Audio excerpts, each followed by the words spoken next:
Tonight on Texas News Channel, UT students share their experience with the COVID-19 vaccine. The FDA approves the Johnson & Johnson vaccine. And Circuit of the Americas opens a vaccine center. You're watching Texas News Channel, your leader for live, local UT coverage.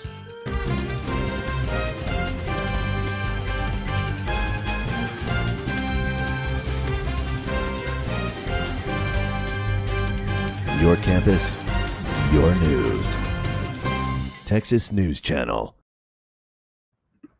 Good evening and welcome to Texas News Channel for Tuesday, March 2nd. I'm Alexa Sherry. And I'm Kelsey Leffingwell. Thank you for joining us tonight. On December 15th of 2020, UT Health Austin and the Dell Medical School began the process of vaccinating healthcare workers in alignment with state and federal guidelines. Our own Stephanie Molina shares the experience of UT students who were able to qualify and be vaccinated.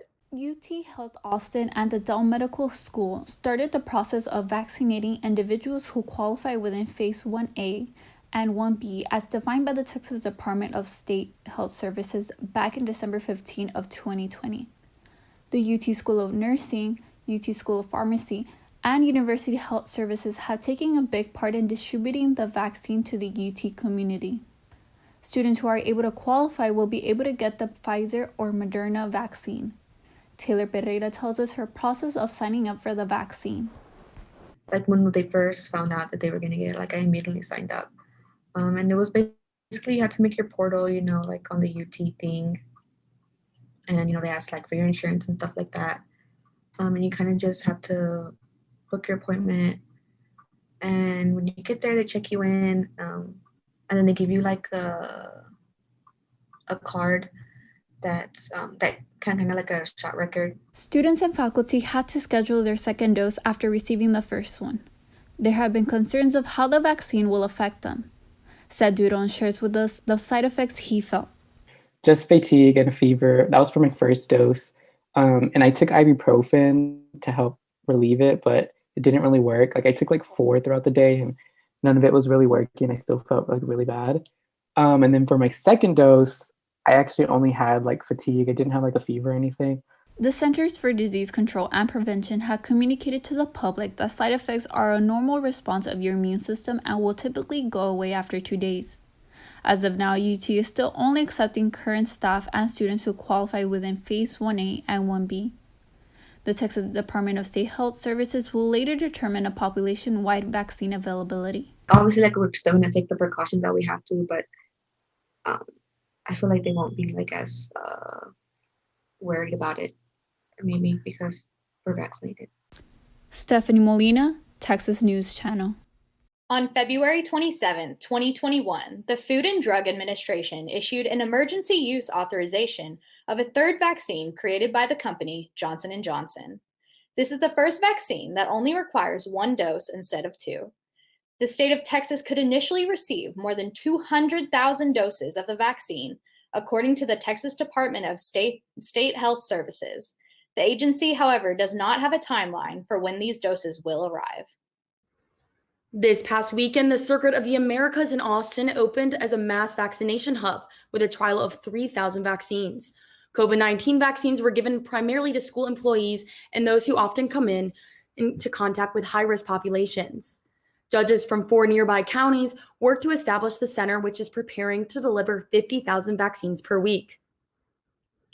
Austin City Limits is planning the return for this fall at Zilker Park. This past year, the music festival was canceled and moved to a virtual format due to the ongoing coronavirus pandemic.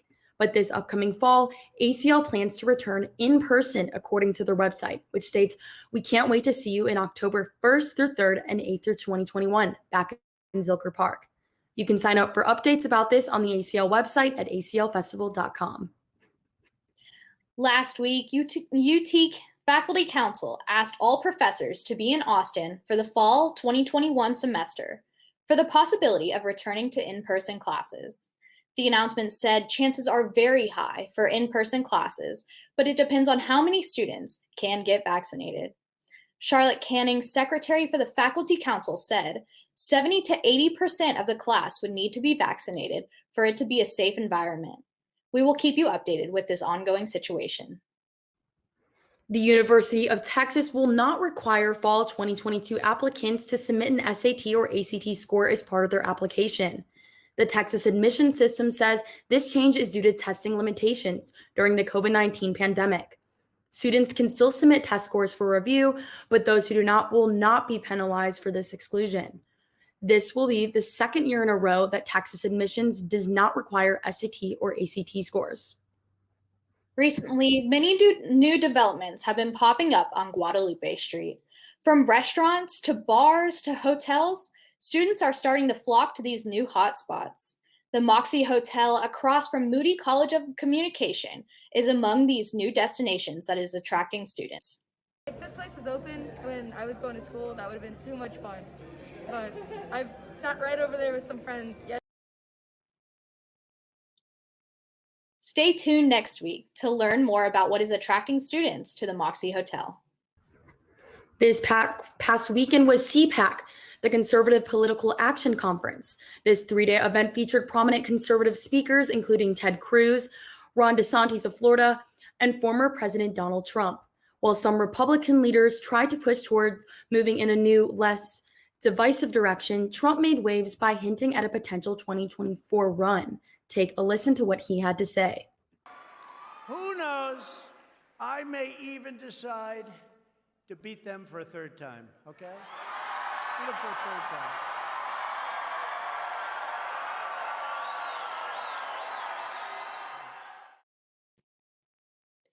This past Sunday, New York Governor Andrew Cuomo released a statement in response to sexual harassment allegations after a second former aide spoke out against him last week. In his statement, Cuomo says that some of his comments in the workplace were misinterpreted as unwanted flirtation and that he never intended to offend anyone. An independent investigation regarding the allegations will be overseen by the Attorney General's office. Over the past 2 weeks since Winter Storm Uri hit Texas, UT's Port Aransas campus has been hard at work saving sea turtles along the Gulf Coast. The Amos Rehabilitation Keep received upwards of 900 sea turtles that were at risk of dying from the cold. The turtles were housed inside until the 55-degree threshold was met to release 850 of the turtles 30 miles offshore. The aftermath of last week's winter storm still leaves some Austinites with no running water. 12 days later, Austin resident Mike Miller has yet to find a plumber that can fix his burst pipes in his rental home. Miller says he's fortunate enough to have family and friends close by to where he can go and shower, do laundry, and wash his dishes. Miller is now looking into finding a contractor to work on the problem. Like Miller, there are still Austin residents searching for solutions to fix their burst pipes. On Wednesday, H-E-B pledged $1 million to 18 food banks across Texas. This is on top of what H-E-B has already contributed. Since Winter Storm Uri, H-E-B also donated over $100,000 worth of food to food banks in Texas. The grocery chain will continue to accept donations for Feeding Texas for the next few weeks. On Friday, President Joe Biden and the First Lady Jill Biden came to Houston to show support to Texas after its deadly winter storm. Biden's first stop was a briefing with emergency officials such as Bob Fenton, an acting administrator of the Federal Emergency Management Agency, as well as other local and state officials. He later united with his wife at the Houston Food Bank, where they toured the facility and greeted volunteers. Biden declared the winter storm as a major disaster and asked federal agencies to aid and give more resources to Texans. Last Thursday, the CEO and board members of ERCOT testified before the state legislature, answering hard questions about power failures. We should not lose sight of the fact that we are here today because millions of human lives were placed in tremendous peril. The week before this happened, our meteorologist came to me and to our chief commercial officer and said, "We've got a historic event coming." That is the question that haunts me every day since this happened. Right, but what else could I have done? I ask you, who's at fault? I don't want to hear about systems. I want to hear who's at fault. As investigations continue, some Texans, including the family of an 11-year-old who died in the cold, have tried unsuccessfully to bring a case against ERCOT. The status of ERCOT's sovereign immunity, which protects it from such suits, is currently under review by the Texan Supreme Court. Coming up on Texas News Channel, Swastika Saw will be bringing you up to date on the world of business. So stay tuned, and we'll catch you right after the break.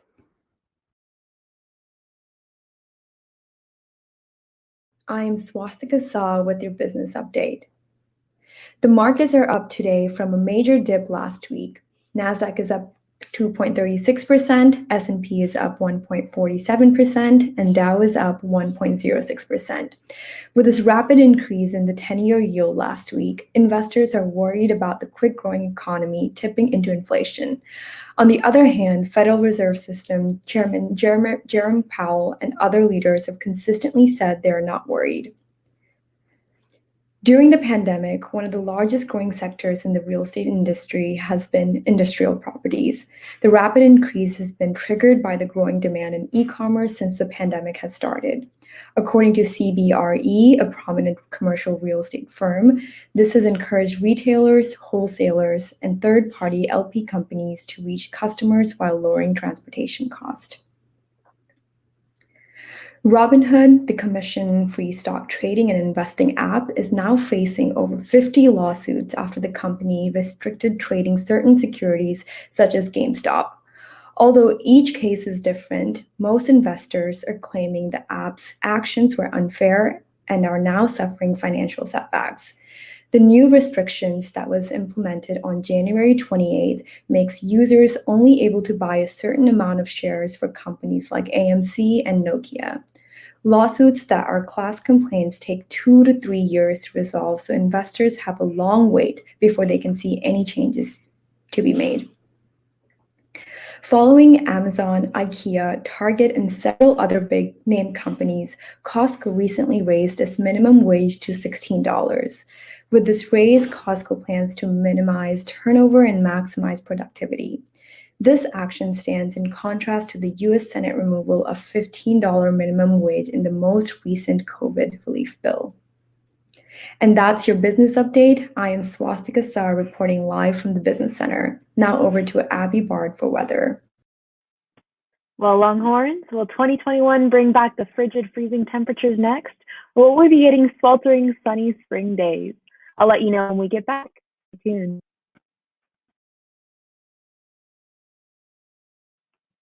Following what has been some of the most intense and unprecedented weather in Austin history, things are looking considerably milder for this first week of March.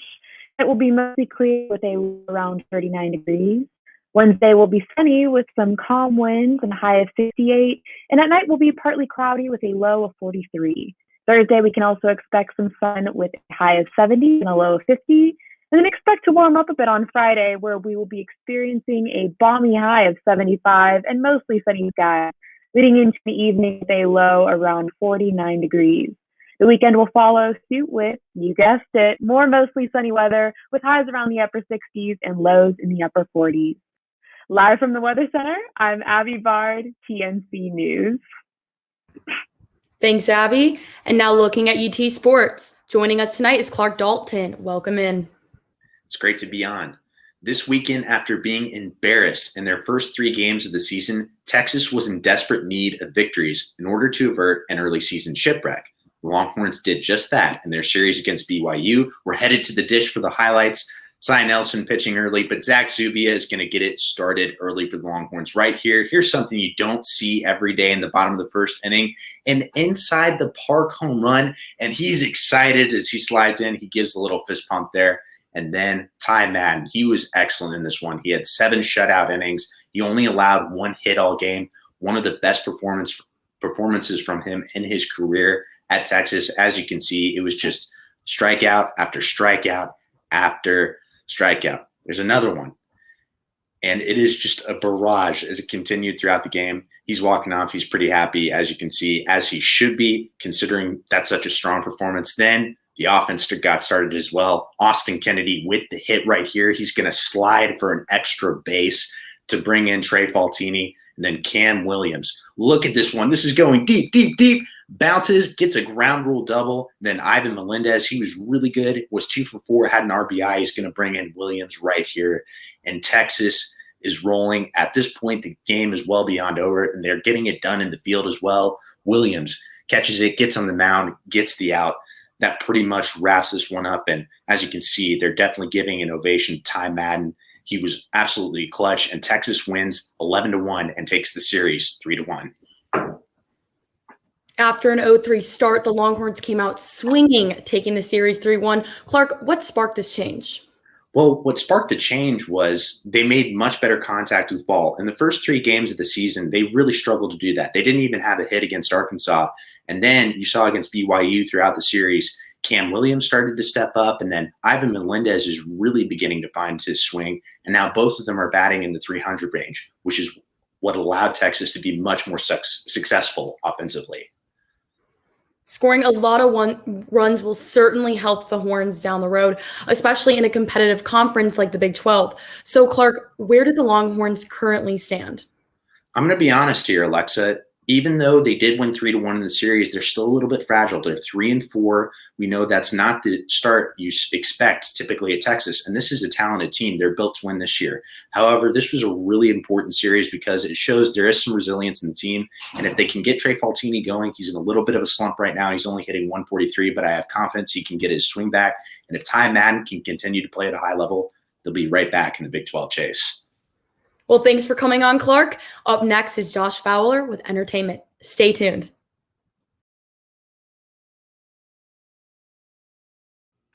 Welcome back to Texas News Channel. I'm Josh Fowler. The Golden Globes aired last night, and we have the results from the top categories. Netflix's The Crown dominated the TV categories, winning Best Drama, Best Actress, and Best Actor.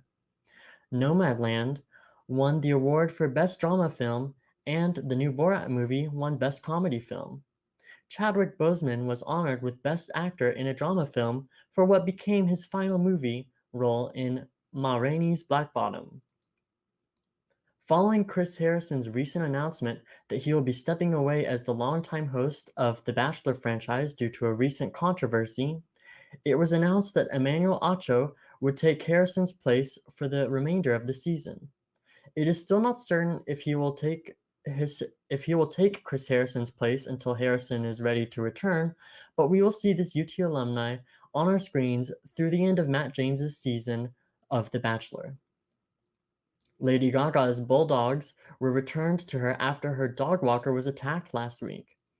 LA police say the dog walker, Ryan Fisher, was attacked by 2 men as he was walking the pop star's 3 bulldogs. Fisher tried to fight off the attackers, but was shot in the chest by one of the 2 men, and the men took the 2 dogs and drove off.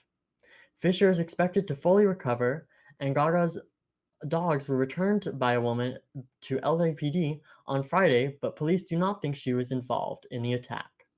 There are no suspects yet in the ongoing investigation.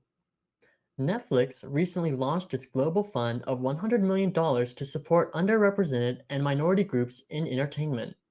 With underrepresented groups accounting for 36% of Netflix's film leads, this new program is expanding on the company's previous efforts to support the Black Lives Matter movement and the protests that happened last summer. That's it for me with entertainment news. Now back to you guys. I'm Josh Fowler. Thanks, Josh. And as always, we thank you for tuning in. You can follow us on Twitter and Instagram at Texas News TSTV.